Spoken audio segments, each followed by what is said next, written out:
This episode is brought to you by the Boldin Financial Planning Platform, formerly New Retirement. Create a financial plan for free at boldin.com. So welcome everyone to a special episode of Boldin Your Money. I'm your host, Steve Chen, and today we're celebrating the 100th episode of our podcast. I think we've had approaching 1 million people listen to this, which is kind of amazing. It started out as a little project. And it's awesome to be building in public and working with our community. And so today we're gonna do the first of a few interviews with folks from our community. We've got Mark Eakle joining us. We've talked to Mark in the past. He's a member of our community. He's also got like a sub community that we're going to talk about, or he's a part of that. And we want to learn, with Mark, like why financial planning and literacy is important. Key lessons that he's taken and key lessons and learned and key lessons he has to share. So with that, Mark, welcome to our show. Appreciate your time here. Thank you. Glad to be here. Yeah. So, we're going to ask kind of a few kind of core questions. I think the first one is, why do you lean into financial planning and literacy? Like, what is your goal for investing your time here? The importance of this, I think, has changed in my lifetime. My father came at a time when companies really took care of this for you, and that transitioned. And my employers, I've had multiple, but I kind of lived through that transition. I came to a very professional level in a big company, and 2 years after I got there, they stopped the pension. Right when they stopped the pension is when they really offered a very attractive matching. And that's really when, I recognized this. I was very fortunate to have some smart people advise me, leaders in my organization. You pull me aside and say, you really need to think about this. If you don't start this now, you're going to regret it later. And they were right. And so I think that's kind of the norm now, is that everyone needs to be more informed, more educated, and more involved. It's just growing, for me. I had a mild interest in the beginning, and every little bit of progress enticed more interest and more education. And now it's kind of fun. That's awesome. And how old were you when the transition from a pension to the 401k happened? And I think it's great that you had folks that were looking out for you and kind of introduce you. Not everybody has that. I think that's a big thing. It's not everybody has that kind of mentor person that will say, hey, this is important, you need to pay attention. I was 42. So kind of in the middle of a career, really, or almost later into a career. But I'd made a transition from really not one field, but definitely, into another type of employment opportunity, a large corporation. And that company it was DuPont. So DuPont had a long history of really good benefits, a really good pension, and just happened to be, at that time, soon after I joined that group, that they made that big change. And we all got a lot of communication opportunities to go to training sessions. But really, there were two people that I were able to talk to that were able to clue me in and get my attention. Well, that was pretty deep into your career. I mean, it's... I'm a Gen Xer, right? I've only had 401ks the whole way through. And, I didn't have anyone in the beginning saying, hey, this is important. If some Fidelity person rolled in and said, hey, you should do this. And we started contributing money, but the elections and how to invest, none of that, how much to invest, very little was imparted. And also, I think, expectations around how fast it might grow or what it might look like weren't offered. And so I think this happens with a lot of people early in your career, you've been saving, but you don't make necessarily a lot of money. And depending on how you're investing, you might not see a ton of compounding and that acceleration. And so you're like, why am I doing this? It kind of happens later in your career after you've been doing it for a while. So it's good that you had that kind of people looking out for you. You also, for your family, this was important, and you wanted to, provide education for your kids, right? Have a low debt experience. Any big lessons from that?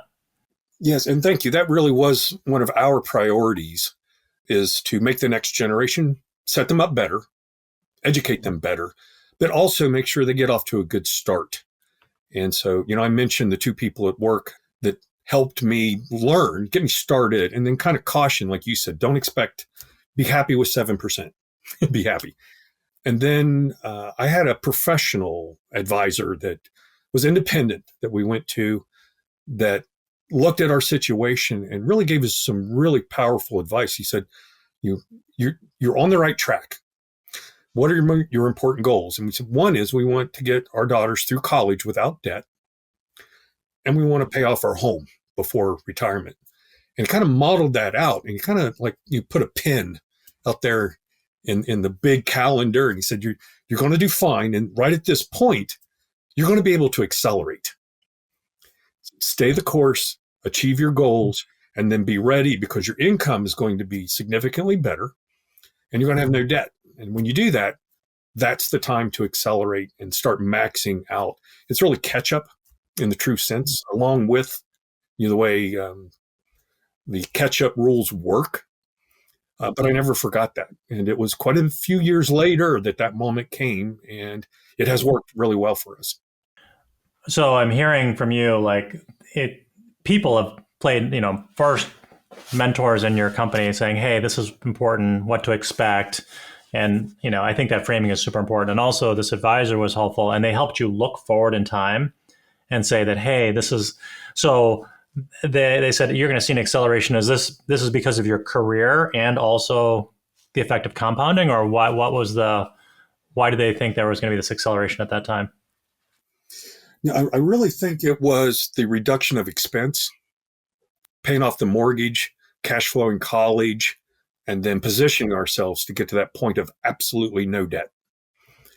And then two incomes, you have that choice. Now you can say, I want to accelerate. So we were still saving aggressively. I mean, we always do the match in our life. We've never not done the match. We started the Roths externally early in the recent years, the last 5 years, 7 years is when we've had that opportunity. And he kind of predicted it. He was really good at projections and modeling. He was really good with Excel is what he actually used. That's what, 15 years ago, that was as good a tool. But yeah, he just kind of predicted it and kind of painted a picture, and we were able to embrace it when the time came. Okay, awesome. So, and it sounds like you have paid off your house then? You're paid off the mortgage? Yes. Awesome. Congratulations. And the Thank kids you. are through school? Yes, they are. That debt-free? Doing great. That's awesome. Yes. Yeah, that is a great gift to give to your children. I mean, I think there's a whole generation of people that a lot of millennials took on a lot of student debt, and you come out and you have $100,000 in student debt. It changes your life because you got to figure out, you got to have the right kind of job to pay for it, and then you have to worry about paying for that, and it can delay and has delayed other goals like household formation, having kids, and stuff like that. Yeah, so both of ours worked very hard. They both worked during college. One was an RA, one commuted for 3 years. So it was a family effort, but we shared that with them, right? This is our goal. And so many of their friends, unfortunately, didn't understand how that really worked. And I've always been concerned with that system. I mean, I sat across from the table and they said, you can get through everything, sign here. It's not financial aid. It's a Stafford loan. Right. Totally. Yeah. You're signing up for a big obligation, and the parents are usually the credit backstop for this as well. Yeah. I was an RA in college, so I appreciate the, it's good. I had like 60 kids, can memorize all their names, run a floor of kids. It's a good experience. And also worked in college, which is good. But I still graduated with debt, but not that much, and paid it off pretty quickly, which was important. But yeah, I did too. I didn't finish in the beginning, but even with the abbreviated, attempt, I still had debt, and I didn't really understand it when I did it at 19 and 20. I didn't understand it, and it's fortunate. I mean that we were able to address that early in our lives, but I never forgot it. And then I've seen so many stories now of the tragic impact that has on people. I was playing poker for fun once at like some casino, and I sat across the table from this young person, 25, and he was like, I was chatting with him like, why are you doing this? What are you doing? He's like, well, I'm trying to play semi-pro, and I've got $130,000 of debt, student debt, and I'm doing this to try to make incremental money to pay it off. And I was like, it seems like a lift into a highly risky way to pay off your student loans. But yeah, no, those stories are out there and very real, and good for you. So, any top tips that you would pass along to people, younger people getting started, like on their financial journey, about what they should be thinking about? I'm happy that today there's a lot of advice out there, and then it's a rich environment. There's a lot of resources, a lot of experts that you can listen to. I was thinking, like with your earlier question, that was one thing that I remembered. You just be happy with 7%. Always get the match. I mean, it's the long view that I think is really important. And then kind of like I think you mentioned a moment ago there, the power of compounding. I think that's really important to gain an understanding the weight of debt and the power of compounding and getting started early, and just the power of time. But a lot of common sense, a lot of basics, and then, kind of like I guess I've already alluded to multiple times, but don't go alone. Listen to people, get help. And when you get to the right place, having a solid plan and understanding it's really important. Even if it's simple, just have a plan. Yeah. I think the compounding time in the market versus timing the market is key. Definitely, it's interesting. Like in our community, we meet people like you. They hit escape velocity, right? They start to generate more in returns than they contribute, for instance, right? Or whatever, or at a certain point, then they're conceivably spending or planning to spend at a certain point. It's like then they're really able to essentially be completely financially independent, right? They're just, this thing takes on a life of its own. And, but it takes a while, it can take 15 to 20 years of solid saving and contributing to get there. But then once you get there, yeah, there's no looking back. So, all right, well, this is great. And then I think the last thing I would love to cover is just, you're part of a community. This is something really interesting that we're seeing, right? There's a community of people that use Boldin, and then there's folks that are in the Facebook group. There's like 21,000 something people there. There's people on Reddit. And then we're also seeing these folks spin up their own kind of micro groups, 8 to 10 people, and kind of like work together. And I would love to get you to kind of give your perspective on how that came together and what the value is.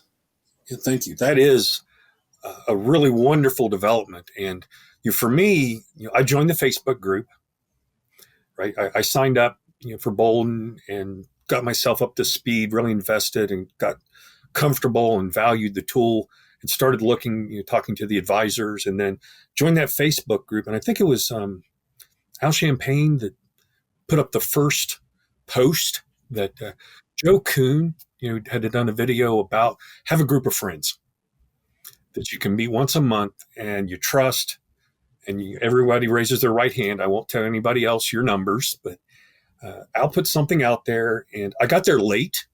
So I was really the last person to ask to join the group that I've been part of for the last year and a half. And we formed this virtual group and really followed the basic template that I think Joe proposed. But the first thing we did was we each pulled up our Boldin plan, or that plus sort of a presentation. And we talked about our situation, our plan, what our goals are. My personal most valuable thing was I pulled up the plan and just shared it. And I had 2 or 3 folks that pointed out improvements immediately. And then we've continued that. So we meet once a month. We have a chat that runs all day, all week. Every week there's a topic there. And that kind of assembles the agenda. Mark Felton manages all this for us. You've met Mark. And so he just keeps that next agenda, and we build that.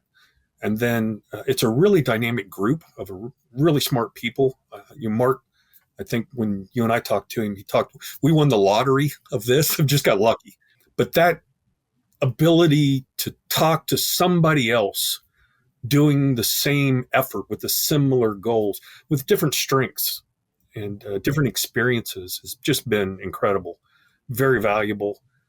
And then I've extended that into my local, personal life. I've got some one person in particular I worked with years ago that's really talented. He's a CPA and he's in the finance for a major corporation. So I go to lunch with him as often as I can and we compare notes. But that community that you can talk to, that strength in numbers, and we've got some really talented folks in our groups. We've got an economist, we've got CPA, we've got some pretty high level people in corporate America. We've got a couple of people that are retired and telling us, I'm in year 2, here's what I learned. We celebrated one of our friends that made the decision and picked the day. So we got to meet with him. He got to have the first 10 minutes of the next meeting to let us applaud the success. And then watch the relief. That's another thing that's really interesting is the change that comes over people. Peace. People when they get there. But it's been very powerful and a lot of fun. I've made new friends. I think that I just had coffee yesterday with someone locally, and he, was like talking about like, oh, I think there's an opportunity to, have these groups and community around this moment in time. And I was like, yeah, we're seeing this, in our community that people are doing this and forming it up. It's very real. And it does feel like the community is a big part of it, right? Like you're a year and a half into this, still going strong. So it sounds like it's not going away. Like there's ongoing value for you. Absolutely. Absolutely. And it's become a little bit social. I mean, I'm not able to travel as much as others in the club, but if one member happens to be in the city where another lives, they meet for lunch and we get a really cool picture. Oh, it's awesome. There's a small number that are meeting around the Boglehead Conference in Texas this year, which I wish I could go, but that's a win-win-win, right? You get to go and learn something and get to spend time with friends. But yeah. And then one of the things I think is really important, which we've had a few examples and I anticipate more, but Joe called it the gut buster. If you've got a big decision coming up, you can bring together that group or ask time on the agenda and say, here's what I'm dealing with. Here's what I'm facing. What would you do? And am I thinking of everything I should? And that's really valuable. I mean, in my work, we call those peer reviews or delivery assurance reviews. But it's an independent set of eyes to look at what you're doing, to help you think it through, and then to say, thumbs up, I think you got this. And that's another level of confidence whenever you got to make those big decisions. Yeah, it's amazing. Yeah, we're thinking about ways to, should we try to facilitate this, or is it just, it's happening organically. There's a few different groups now we've met that have formed up here. So we don't have a way to like track this stuff. These groups are independent and all that stuff, but it does feel like there's a there, right? That there's a lot of value for people.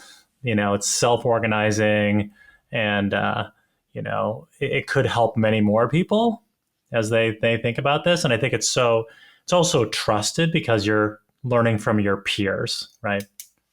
They have no like incentive except to help other people. Yeah, and I think that Facebook group is a wonderful, large scale, broad example of that. And then maybe little pockets. Our group, I've always felt like we've been very fortunate in that the majority of our group, I would call super users, very advanced, very knowledgeable. I'm learning from them. I'm not that person. I'm competent. I feel good about our plan and I feel good about understanding the Boldin tool and all of that. But that is finding a group that share almost like a common level of effort or attention, right? I think it's a lot like optimizing, right? There's a lot of folks that need help assembling it to begin with, and the coaching, you can help with that. And then getting it to what they want, and then you get into optimizing. And that's where I feel like we are, which is next level. Yeah, yeah, agreed. Yeah, we're thinking a lot about this. It's like the people come to financial literacy and independence, from all different places, like tributaries, and then we want to find a way to kind of get people like, it's like I've used like, martial arts belts or something, right? You kind of start as a white belt and like, where are you? Okay, everyone in our group is like brown belts or black belts. You guys are all black belts, but it's like getting folks kind of like aligned and then learning in a consistent way on that journey and supporting them, and then kind of, hey, there, you're doing different things at different levels. And there's different rewards at different levels, but it's great to hear you kind of describe it, and thanks for sharing that. All right, well, Mark, this is super helpful. Anything else you want to share with our group before we wrap this up? Thank you. I really enjoyed getting to talk and appreciate everything you do. As I was preparing for today, and there were some really good thought-provoking questions there. The one thing that kind of surfaced to the top of importance for me is that confidence to embrace the do-it-yourself. I think that was another turning point for us, was when we left from the assets under management model and really went to fee only, and then invested in the Boldin Planner, and got to where now we really know everything. We feel like we're solid, and that I think is the next level step there too. So that's what I would encourage is don't go it alone, but you don't go in the dark. Don't blindly trust an advisor to just tell you everything to do. Make sure you understand what you're doing. Right. I think, yeah, don't have like a single point of failure, right? Have some redundancy in your education and perspectives, and understand the incentives of the people that you're talking to. And that's where I think the community, and large and small, and what's available on the internet is really helpful for people, because they can now get smart on their own and kind of back test and test different points of view. Like, does this plan align with what my advisor says or my spreadsheet says? All right. Well, Mark, really appreciate it. Thanks for sharing your story and some of the lessons you've learned here. We're going to package this up with a couple other folks and share it out as our podcast. But it's awesome to see you again, and appreciate your being part of our community and kind of like helping other people and as you go through this yourself. Thank you very much. I'm delighted to be here to help celebrate this, and thanks for what you all do. This is really important. It's making a difference. It is for us. Yeah. Thanks, Mark. I appreciate it.